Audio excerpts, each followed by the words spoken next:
Como eu vim parar como sucessora na minha empresa familiar? Olá, eu sou Raíza Bernardi e esse é o Papo de Sucessora, o primeiro podcast criado por uma sucessora real para todas as sucessoras do meu Brasil. Aqui nós vamos trazer muitos insights de negócios, liderança, alta performance e, claro, casos reais de sucessão para que a gente possa aprender e aplicar na nossa família.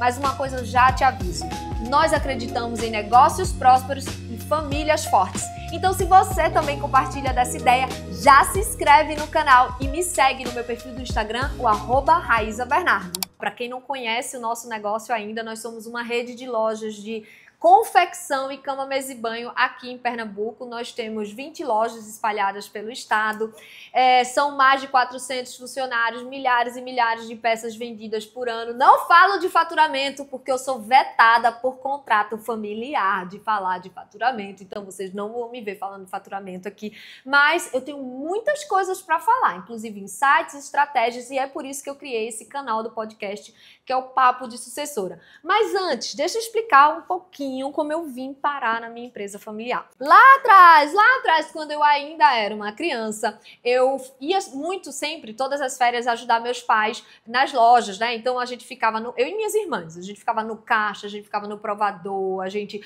fazia atendimento, a gente organizava os produtos no estoque, enfim, a gente sempre, nas férias, a gente ia lá. Algumas épocas eram por livre e espontânea vontade, outras épocas eram por livre e espontânea pressão, mas antes que queiram denunciar meu pai, primeiro, o crime já prescreveu de botar os menores para trabalhar. Segundo, eu sou muito grata a meu pai, porque ele sempre botou a gente para trabalhar, tá? Eu acho que isso me forjou meus valores. Hoje, inclusive, é um dos meus valores: Deus, família e trabalho. Então, eu acredito muito na força, na dignidade do trabalho, do quanto o trabalho constrói, do quanto o trabalho impacta. Então, vocês não vão me ver desocupados. Pelo contrário. E aí, assim, desde criança nós fomos incentivadas a trabalhar, a valorizar o negócio da minha família, a valorizar o sacrifício deles. Só que assim, a gente foi tão incentivada que às vezes, assim, como filha mais velha, né, as filhas mais velhas vão me entender, tinha aquela conexão, né, aquela afinidade, e absorvia também o lado ruim do varejo, as oscilações do varejo, as dificuldades do empreendedorismo brasileiro. É luta, gente. Olha, é sangue, suor, lágrimas há 30, 40, 50 anos atrás e continua sendo hoje. Sangue, suor e lágrimas, tá? Então não é fácil. E como criança e adolescente, eu não tinha maturidade para lidar com essas frustrações e essas dificuldades que meus pais enfrentavam, e eu fui criando um medo, uma série de crenças limitantes a respeito do varejo. Então, o que é que aconteceu? Como eu sempre fui muito estudiosa, muito dedicada, na época, o script natural dessa pessoa seria ir fazer direito, não só fazer direito, tá? Fazer concurso público. E aí teve uma vez até que eu conversei com a diretora do meu colégio, a finada Dona Maria das Dores. E aí, Dona Maria das Dores olhou para mim, eu disse, Dona Maria das Dores, eu quero ser juíza, porque eu já estava, né, no mindset, no script, de ser juíza, tá? Ela disse, Raíza, você não vai ser juíza, você vai ser desembargadora. Então, vocês já viram que desde a minha infância as pessoas só colocam um sarrafo lá em cima para mim, eu que lute, Brasil, até a finada Dona Maria das Dores já botava pressão em mim, não basta a pressão que eu mesma boto. Então, pula esse tópico. Passei de primeira na federal, a faculdade que eu sonhava, comecei a cursar o curso de Direito. E claro, aquele curso de Direito é super chato no começo, mas depois ele fica legal. E aí, no começo, quando eu ainda não tinha nem conhecimento jurídico suficiente para estagiar fora, nem meio que maturidade, eu continuei trabalhando com meu pai. Teve uma época que ele até meio que forçava a gente a toda semana ir lá dar o serviço militar obrigatório. Eu brincava, dizia que era o serviço militar obrigatório. Mas eu continuei, foi muito bom pra mim. Gente, a melhor coisa que acontece com um jovem é envelhecer. Então, envelheçam, por favor. Porque eu era muito abestalhada. Vocês me acham interessante, inteligente, mas eu era abestalhada. Porque precisou meu pai dizer, você vai vir toda semana aqui, você vai entender de ponto eletrônico, você vai entender dos dilemas trabalhistas, você vai viver o negócio por dentro. E eu fui, né? A contragosto, mas fui. E isso foi muito bom, porque durante toda a faculdade eu não fui aquela estudante universitária da teoria. sabe? Eu vivia a prática no dia a dia do negócio da família. Por outro lado, quando começou a fase de realmente, é concurso público, vocês não diziam que queria concurso público, então agora eu tenho que fazer, né? Aí eu comecei a fazer vários concursos de estágio, comecei a estagiar nas instituições públicas, comecei a pegar gosto, passei de primeira na OAB, me formei super jovem, conheci Cat, o amor da minha vida, começamos a estudar para concursos. E aí eu já dizia para Cat, juiz federal, né? Dona Maria das Dores no meu juízo, desembargadora, a gente tem que começar com concurso de juiz. Então, os nossos colegas na época estudavam muito para concursos de tribunais, a gente também fazia vários concursos, tanto é que acabamos sendo aprovados no concurso que chamou alguns anos depois e eu e Michel nos tornamos servidores do Tribunal de Justiça de Pernambuco, assessorando desembargadores. Ou seja, eu nunca virei desembargadora, mas eu já assessorei um. Começamos a estudar para juiz, que até então era o que eu queria ser, né? Eu queria ser juíza. E aí, sim, enquanto todo mundo da minha faculdade estava estudando para concursos de tribunais e procuradoria, que podia passar logo e se aprovar logo, começar a ganhar dinheiro logo assim que concluída a faculdade, eu e Michel precisávamos passar 3 anos de atividade jurídica para se tornar juiz. Então, a gente estudou, continuou fazendo vários concursos, mas nunca estudando para edital de tribunal. A gente focava realmente em juiz, que é uma prova muito mais difícil, com muito mais fases. E tem um fato sobre esse tema. Minhas redes sociais eram fechadas, porque na prova de juiz você tem uma investigação de vida pregressa e eu morria de medo de lutar tanto para passar nesse bendito concurso e morrer na praia. Imagina, ter alguma postagem, alguma coisa que poderia prejudicar a minha aprovação, né? Olha, veja como eu já era visionária muitos anos atrás. Hoje em dia, o que é que a gente tem? Gente, o mais incrível, eu estudava direito constitucional no livro de quem? Alexandre de Moraes. Meu Deus do céu, se Xandão me escuta tirando onda da cara dele, eu vou presa. Mas olha, brincadeiras à parte, vamos embora. Enfim, estudamos para concurso, Michel acabou passando antes de mim e aí isso me obrigou a revisitar completamente minhas escolhas de carreira, porque casamos, né? E eu não me imaginava morando em outra cidade diferente que a dele por tempo indeterminado e é isso que acontece em concursos públicos, então eu podia me esforçar ao máximo, passar no primeiro lugar do concurso mais difícil do país e eu não ia morar na mesma cidade que meu marido, então eu tive que recalcular a rota. Nessa época, meu pai já vinha com a ideia de que ele ia se aposentar. Ele disse que ia se aposentar. Mas a minha cara de psicopata. Ele dizia que ia se aposentar. Aí ele disse, não, você precisa organizar minha holding familiar. Ele chegou com um projeto de consultoria lá de São Paulo, dos amigos dele do Brás. E ele disse, você vai implementar meu projeto de holding familiar. E aí que ele disse, eu preciso me aposentar, daqui a 10 anos eu me aposento, eu preciso estar com minha holding funcionando. Eu digo, beleza.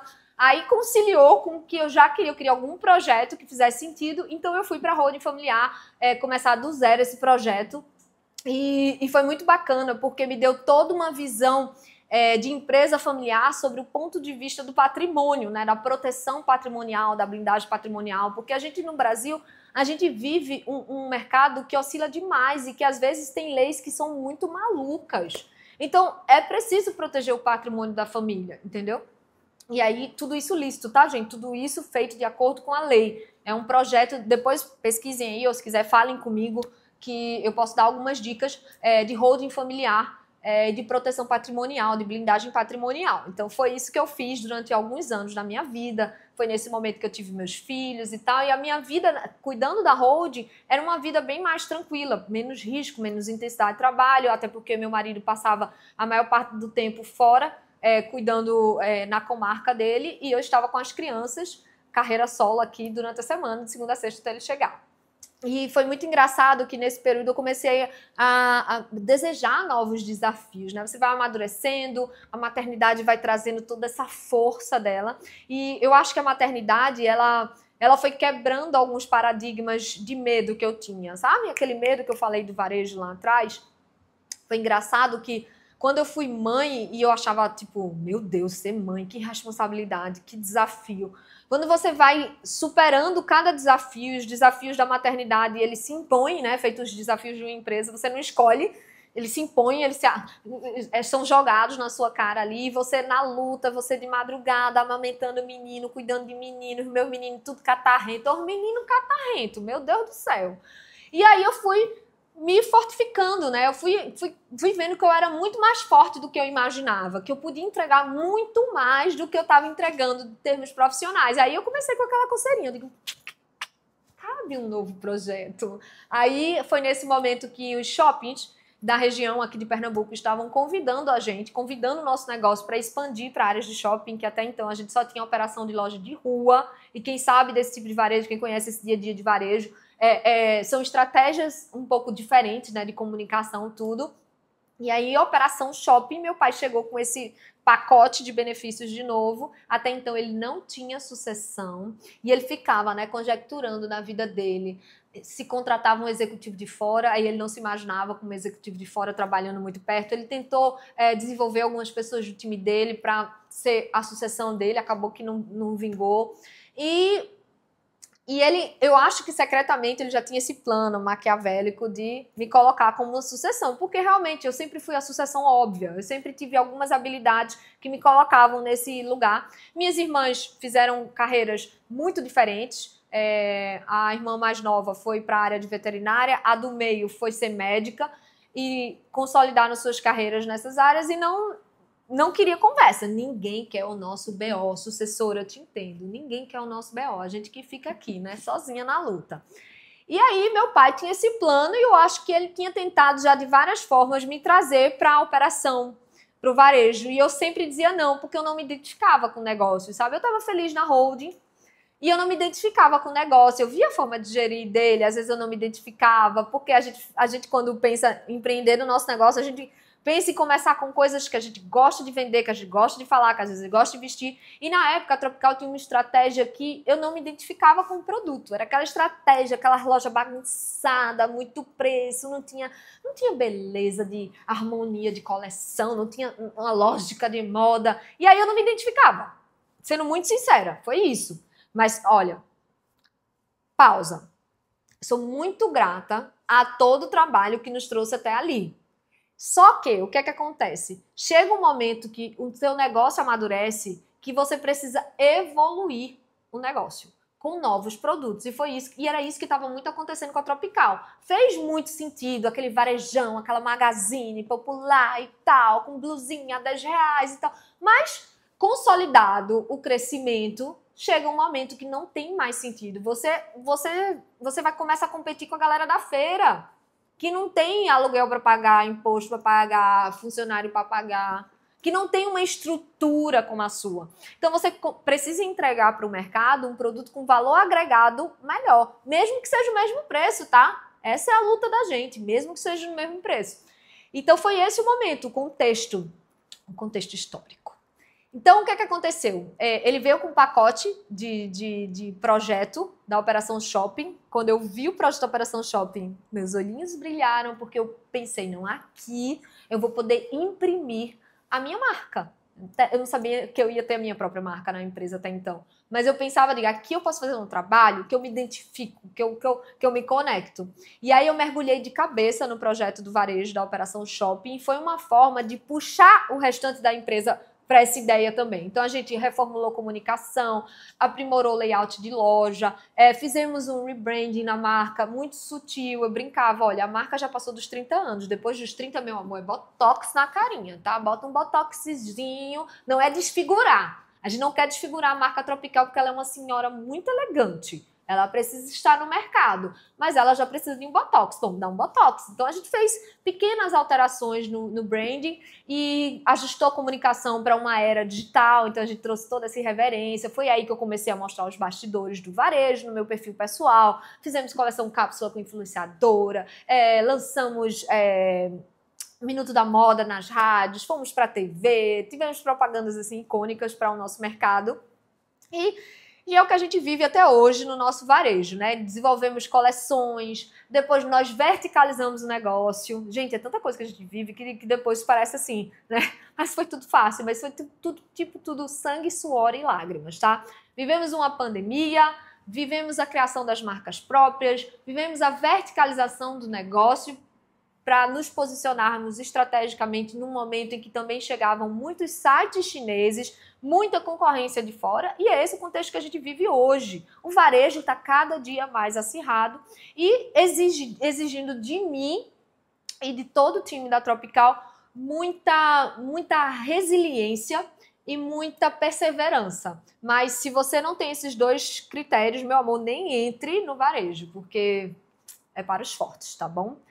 Tá, Raizinha, como é que você chegou aqui nesse podcast no Papo de Sucessora? Para vocês que não sabem, eu virei também mentora de outras empresárias, porque eu com essa busca incessante de conhecimento, de soluções, de diversificação, de inovação para o meu negócio, eu via que eu, ao mesmo tempo, começava a ajudar outras mulheres que estavam também nessa jornada junto comigo e tinha algumas coisas que eu já estava alguns passos na frente e eu podia encurtar os caminhos delas. Então, eu lancei mentorias, cursos online e isso foi muito bom para mim, porque, veja, quando a gente para estudar algo, para ajudar alguém, a gente aprende muito junto. E isso também me conectou com várias pessoas e eu pude entender vários ramos, vários nichos, sob ângulos diferentes. Isso é muito bom para o repertório que a gente precisa para o nosso negócio, para a gente também inovar.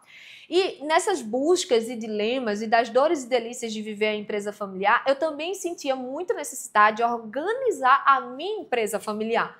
Então, de ter protocolos, de ter os acordos societários organizados, a parte patrimonial, que já era a minha função, tudo isso repercute e cai no colinho da sucessora.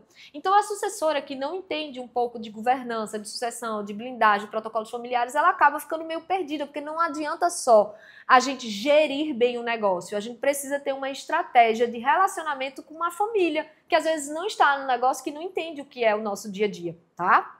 E também tem os conflitos geracionais com os fundadores. Gente, não é um mar de rosas. Eu amo meu pai.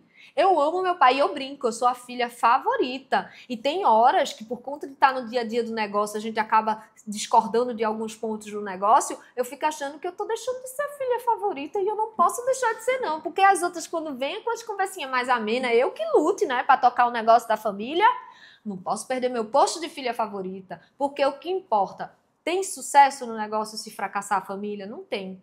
É isso que eu acredito. E é por isso que eu tô aqui, tá? E assim, é muito engraçado quando eu procurei ajuda nesse sentido para entender mais como é que funciona esse dia a dia da empresa familiar, você convivendo com gerações diferentes, com cabeças diferentes e tendo o foco de que não queremos rachar a família porque a gente se ama e se ama muito e a gente quer que o negócio dê certo, mas a gente quer muito que a família dê certo também. Então, isso foi me movendo a buscar cada vez mais conteúdos a esse respeito e, claro, a gente se cerca de profissionais muito competentes também, porque eu não desmereço nenhum dos players do mercado que a gente precisa para dar suporte à empresa como um todo, mas eu via uma carência muito grande de uma sucessora real, falando a real, da vida real das sucessoras do meu Brasil.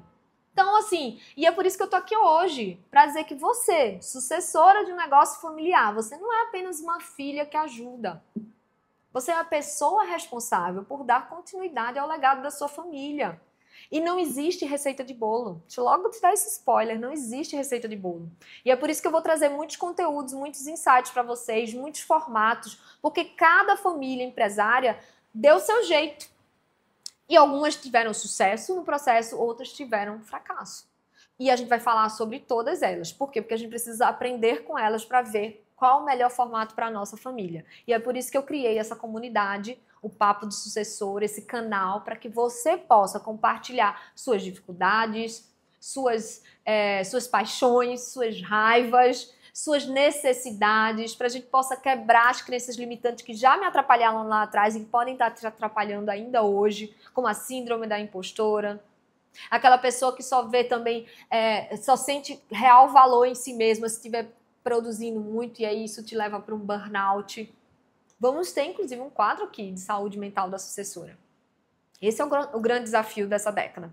Então, essa é a minha história, foi assim que eu cheguei aqui. Eu sou uma pessoa... E aí sim, existe um estigma, né, das sucessoras, que nós somos herdeiras e que o mundo só enxerga o lado bom do nosso dia a dia, e a gente está aqui não para ficar chorando as petecas, mas sim para buscar soluções para que a gente construa negócios prósperos e famílias fortes, mas principalmente para desmistificar. A gente tem um ambiente que a gente possa nos acolher, quebrar as crenças limitantes que nos assustam e que a gente possa evoluir juntas. Imagina, gente, deixa eu já te avisar, as estatísticas estão contra a gente, né? Apenas 30% das empresas familiares no Brasil chegam na segunda geração. Então, a gente sabe que a gente precisa parar para refletir sobre esses temas. Não é só gerir um negócio. Não é só ter um acordo societário, um conselho familiar. Não é só isso, né? Então, a gente precisa estar aqui juntas, trazendo os temas que são relevantes para a nossa realidade, porque quem está de fora não entende o que se passa aqui dentro, no coração da sucessora, da responsabilidade que pesa nos nossos ombros, né? Então, te agradeço demais por ter ficado até o final desse vídeo e quero te falar que eu estou comprometida de trazer um conteúdo muito autêntico, né? Esse é o meu compromisso com você, um conteúdo autêntico, de trazer um conteúdo de valor prático para você, que você me escute aqui, você já chegue, desligou esse vídeo, você já começa a aplicar na sua vida, no seu negócio. E também a verdade, meu compromisso com a transparência e com a verdade. O que eu não puder abrir, eu não vou abrir. Como eu disse, eu não vou abrir números de empresa. Eu sou proibida por família para fazer isso. Mas o resto, as nossas estratégias, os nossos fracassos, os nossos aprendizados, as nossas cicatrizes, o que eu puder falar com vocês aqui, eu vou falar para te ajudar, para que a gente construa nesse país lindo e maravilhoso que é o Brasil, negócios prósperos e famílias fortes.